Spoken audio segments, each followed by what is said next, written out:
A proposta sobre o fim da escala 6x1 pode beneficiar 39 milhões de trabalhadores com carteira assinada em todo o país. Estamos tentando avançar com uma pauta que beneficie a vida da mulher e do homem que trabalha e produz nesse país. A maioria está em setor como o de comércios e serviços, bar, restaurante, hotéis. Só no comércio são 10 milhões e meio de trabalhadores. O texto, de autoria da deputada Erika Hilton, do PSOL, acaba com 6 dias de trabalho com um dia só de descanso. Também limita a duração da jornada a 36 horas semanais. Hoje, a Constituição estabelece uma carga de 8 horas diárias e até 44 horas semanais. Pesquisas apontam que 65% dos brasileiros são favoráveis ao fim da escala 6x1. Entre jovens de 16 a 24 anos, esse apoio chega a 76%. Segundo o IPEA, o Instituto de Pesquisa Econômica Aplicada, a redução da jornada pode ter impacto direto na redistribuição de renda, principalmente daqueles trabalhadores que enfrentam rotinas mais longas e com uma remuneração menor. Mas essa redução também elevaria o custo da mão de obra. O tema, que mobiliza governos, centrais sindicais e sociedade, divide o setor empresarial e político. A oposição diz que o projeto precisa de mudanças e parte do Congresso já se articula atrás de contrapartidas. Frentes parlamentares ligadas ao empresariado defendem nova desoneração da folha de pagamento para compensar perdas eventuais. Quinta-feira, 12 de fevereiro de 2026.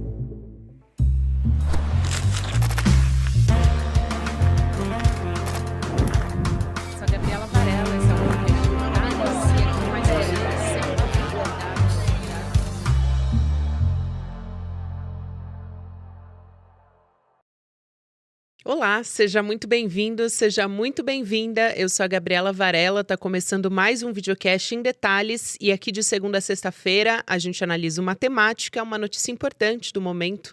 Hoje a minha convidada é a professora e pesquisadora Marilane Teixeira, que é doutora em Desenvolvimento Econômico e Social pela Unicamp. Professora, bem-vinda.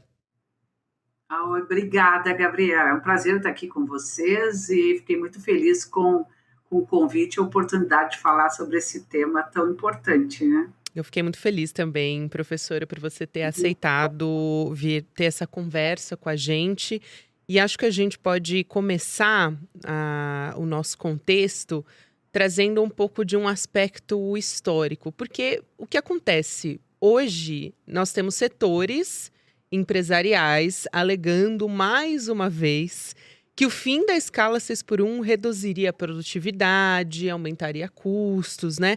E eu sempre faço questão de lembrar como os direitos trabalhistas conquistados, então 13º salário, licença maternidade, por exemplo, eles já foram vistos na nossa história como grandes vilões, estamparam capa de jornal, tem a capa emblemática do jornal Globo dizendo que o 13º vai quebrar o Brasil e tal. Então, a gente está aqui hoje, depois, com esses direitos conquistados, né? Enfim, com várias outras questões que estão tentando fragilizar essas conquistas, mas depois, mais para frente, a gente vai falar sobre isso. Mas estamos aqui e esses grandes vilões daquela época não quebraram o Brasil, no fim das contas, né?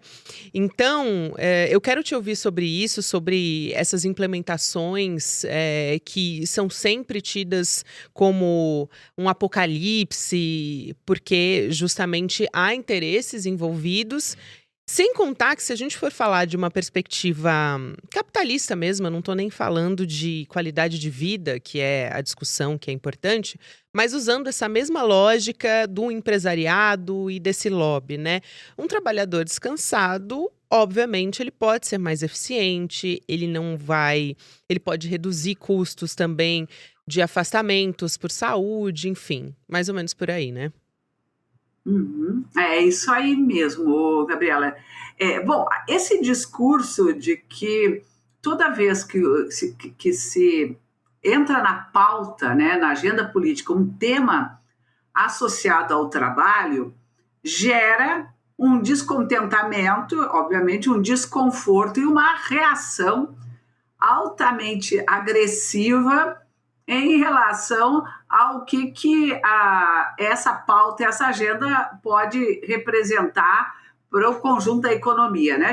Tu citou alguns exemplos, A gente pode, inclusive, indicar outro, por exemplo, o debate sobre a política de valorização do salário mínimo, né, que é recorrentemente, sistematicamente atacada com a desculpa de que se houver uma política de valorização do salário mínimo, vai ampliar custos, haverá dispensa em massa, e aí vai. Mesmo tema, por exemplo, da redução da jornada de trabalho.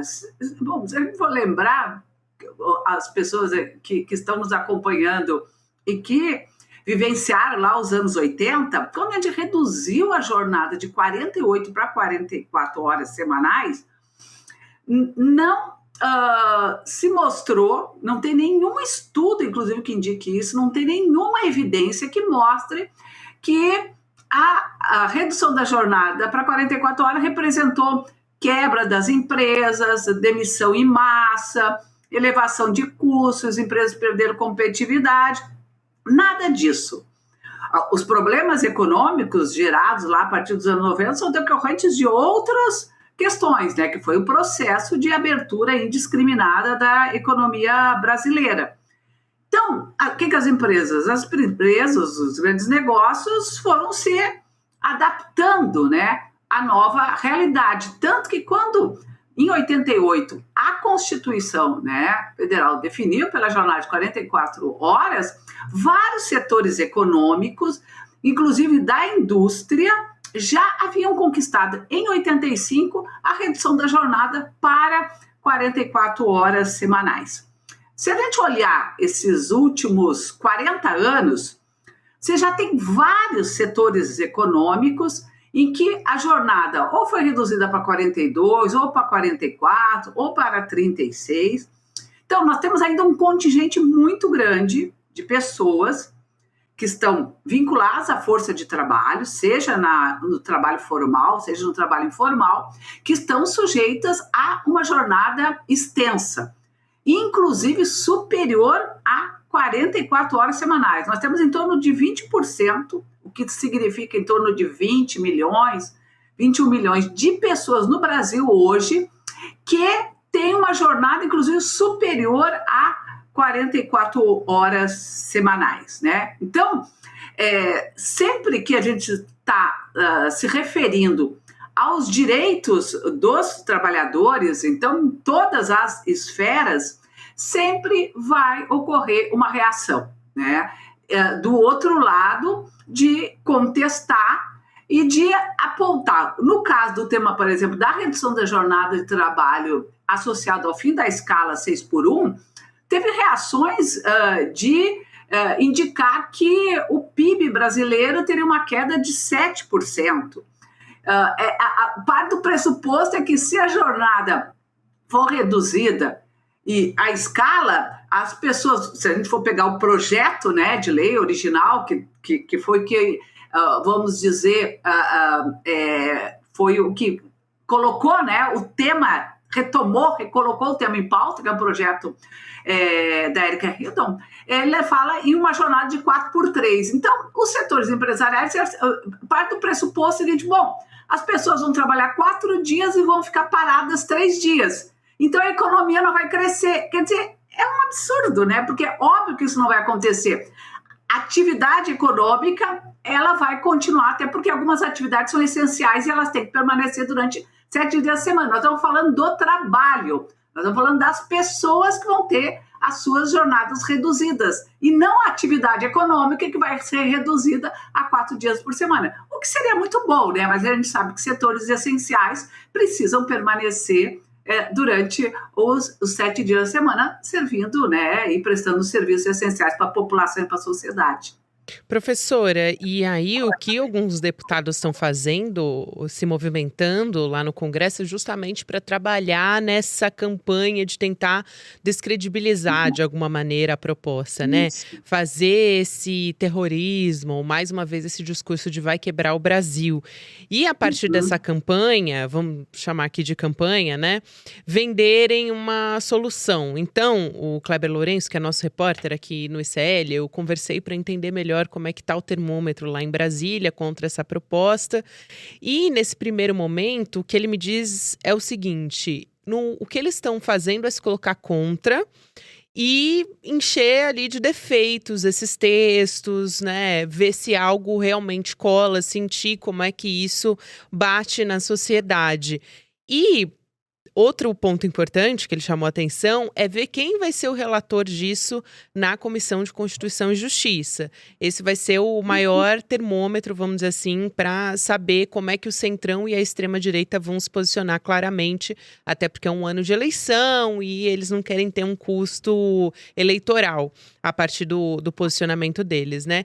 Então, até o final do mês, a gente vai saber quem é o relator e o Hugo Motta quer botar para votação em plenário. Isso pode também significar duas coisas, né? Ou o Hugo Motta percebeu o desgaste na base eleitoral dele e agora realmente quer colocar adiante, né, por uma questão até de desespero, ou então já existe um acordo nos bastidores para tentar deformar de alguma maneira esse texto. Então, acho que a preocupação é essa, né, professora? Tentar ficar atento às emendas que possam surgir de uma maneira mais velada para tentar desidratar essa proposta original, né? E colocar o ônus para o trabalhador, de alguma maneira.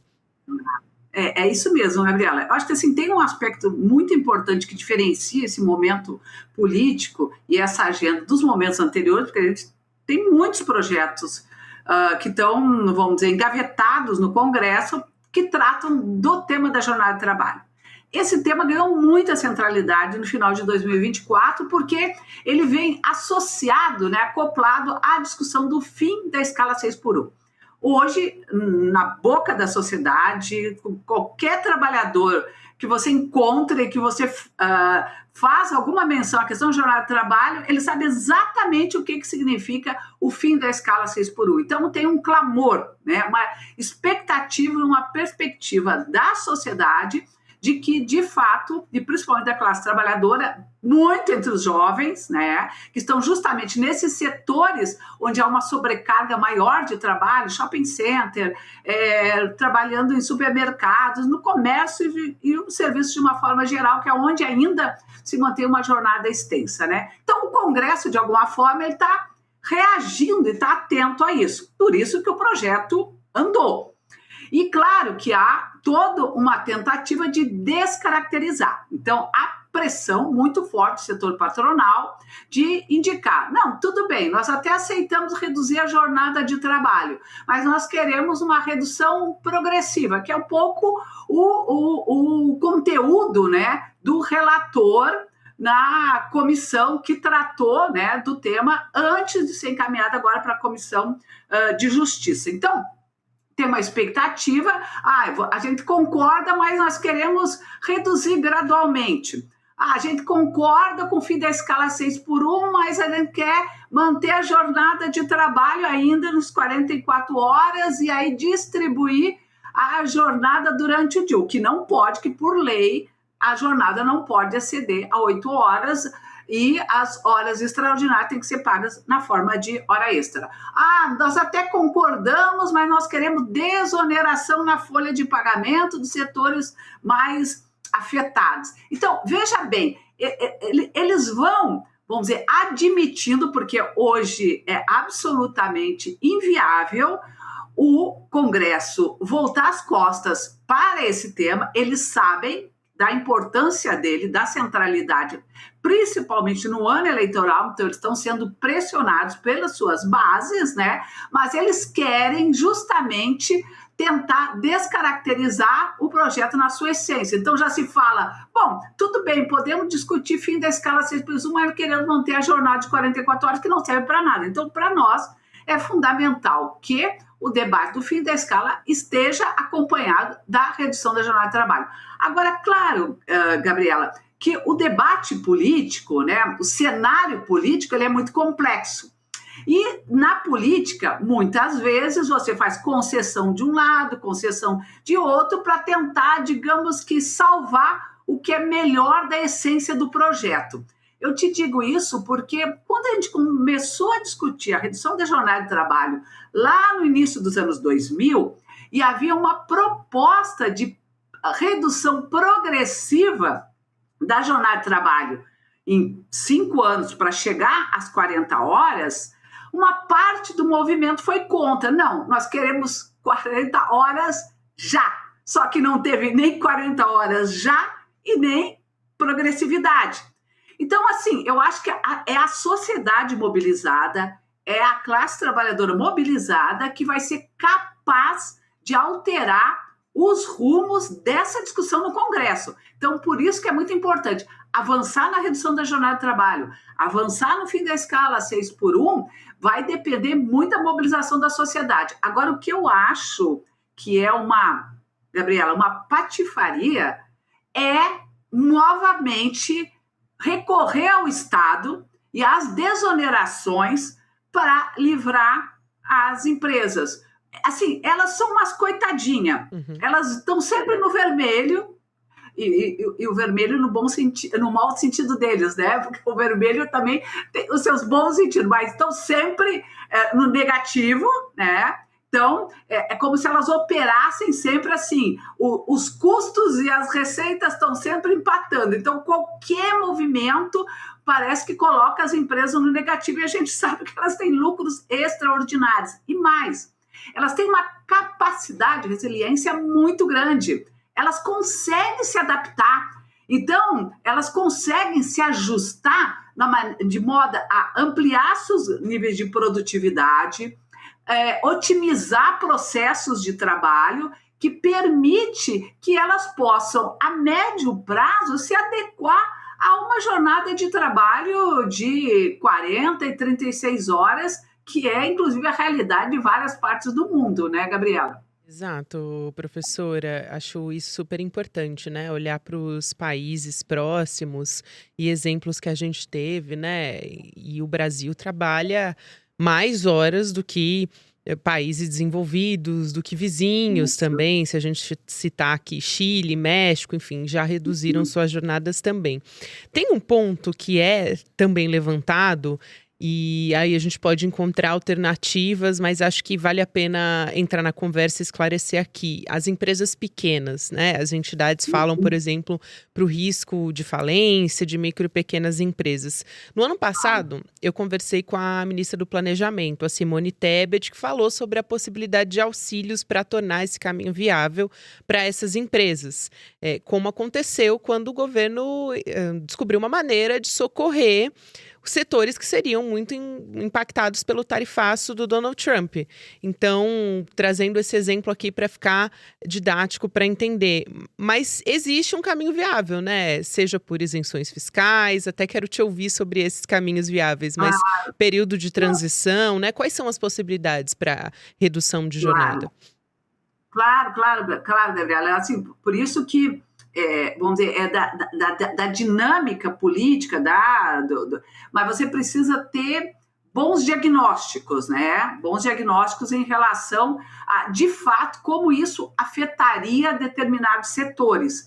Então, por exemplo, setores de alta tecnologia, setores mais dinâmicos da economia, hoje já conseguem garantir ganhos de produtividade, reduzindo jornada para 3, 4 dias da semana, né? Porque já tem, vamos dizer, já avançaram muito, né, do ponto de vista da tecnologia. Tem setores que, por exemplo, vão ter que se adequar contratando mais pessoas. Então, por exemplo, farmácias, supermercados, shopping center, esses vão ter que admitir, porque eles não podem, não é só o problema de ganho de produtividade, você tem que manter o serviço disponível para a população na área de saúde, por exemplo, né? Disponível para a população durante os 7 dias da semana. Então, você vai precisar, provavelmente, contratar mais pessoas.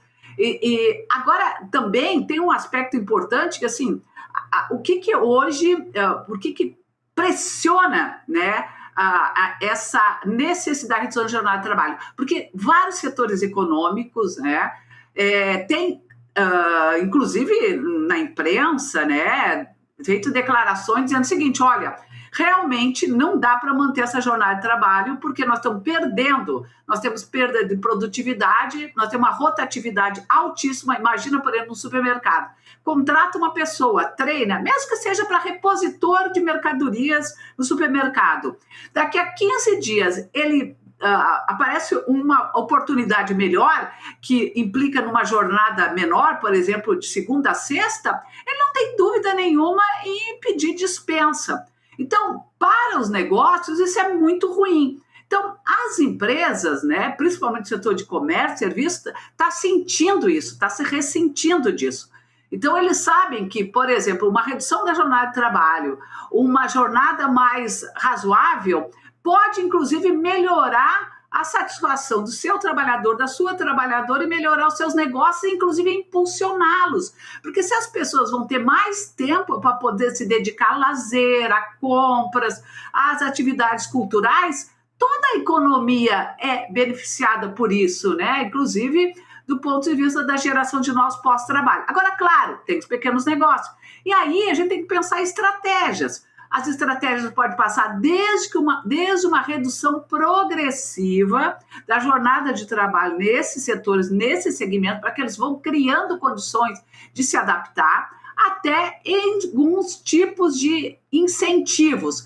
Mas, assim, discussão dos incentivos fiscais, das desonerações, elas não podem ser assim a primeira a porta de entrada. Não, eu só admito reduzir jornada e mudar a escala se eu receber desoneração do governo. Não, tem que estudar caso a caso, tem que verificar qual é a situação daquele negócio, e aí sim, porque senão, Gabriela, é sempre a mesma ladainha, vou bater na porta do Estado, vou bater no governo, e é o governo toda vez que tem que ser o que vai arcar. Então, as empresas elas não querem arcar com nada.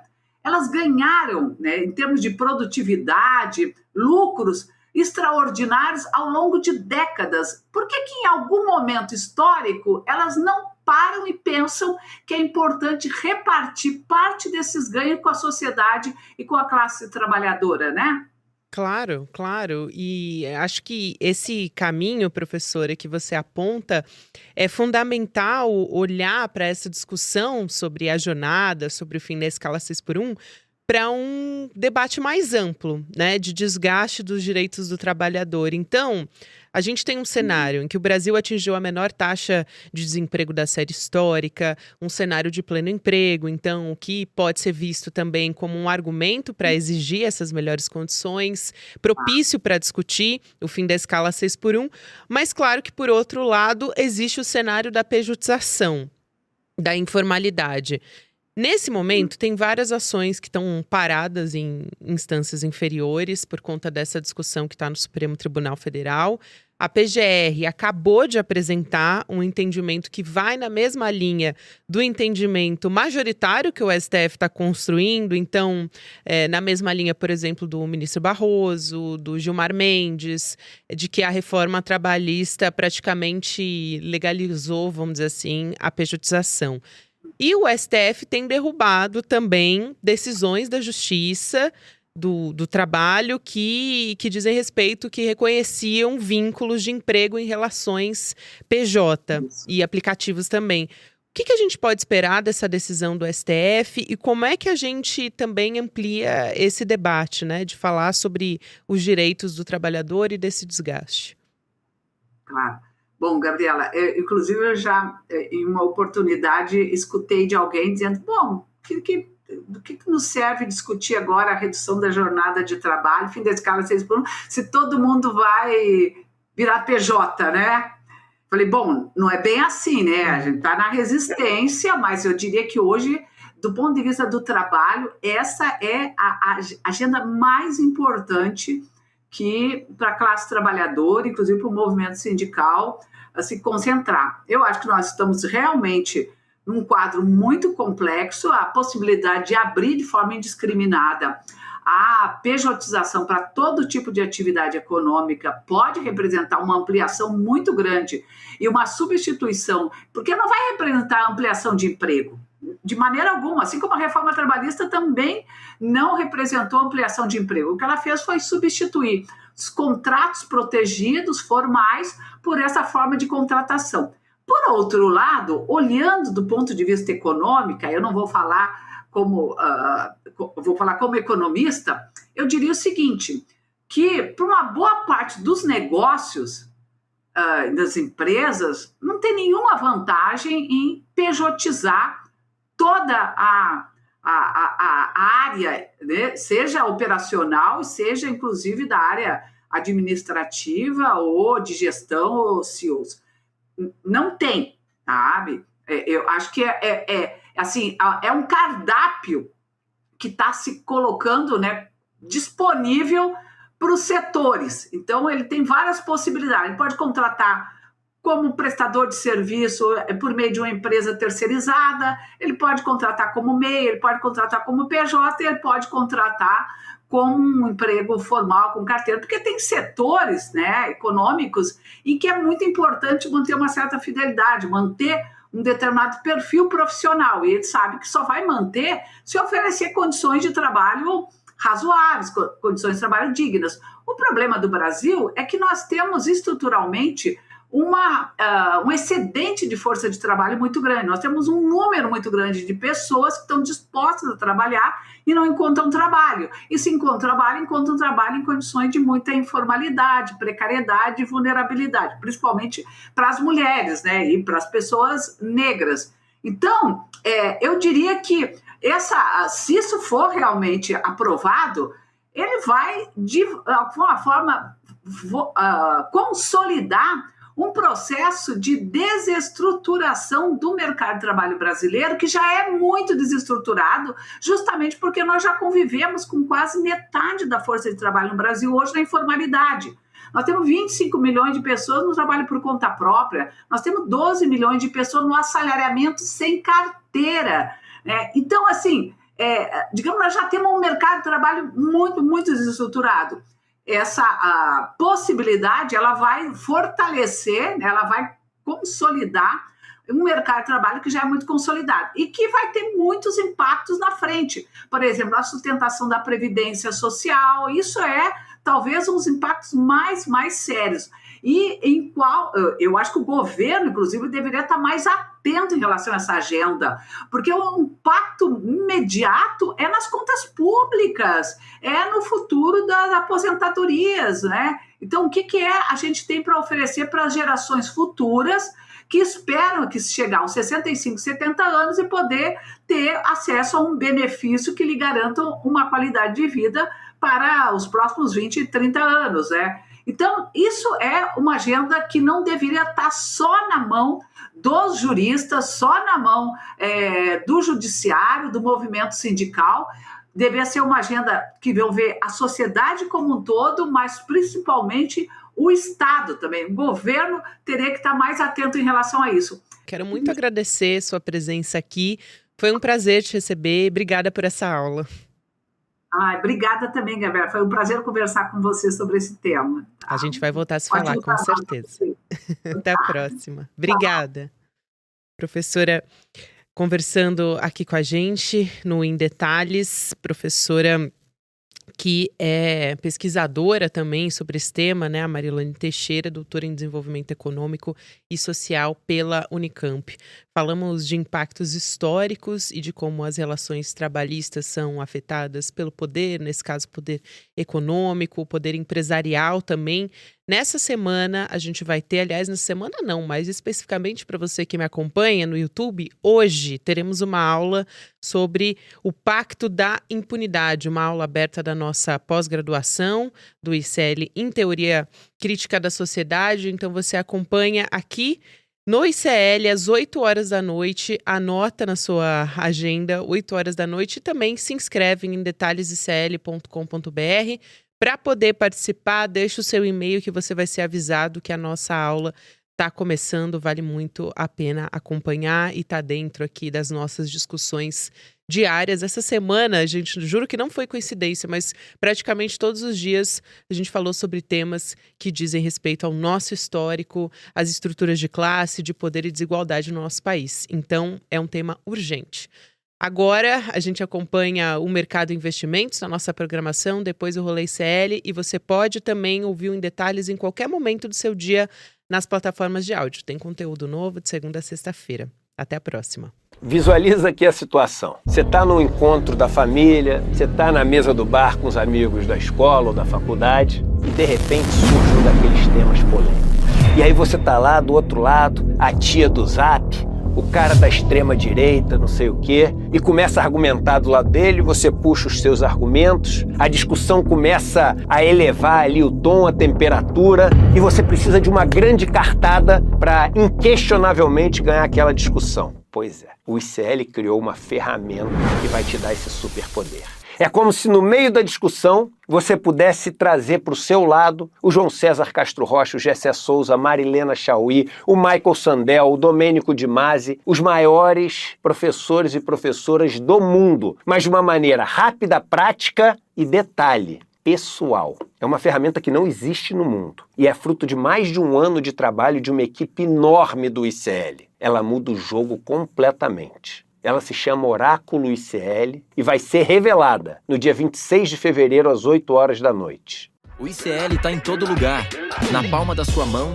na TV da sua casa e até nos seus ouvidos. Para ir além da manchete e mergulhar com apuração e contexto de verdade, acesse iclnoticias.com.br. Siga o ICL, compartilha e vem com a gente. Informação para quem pensa.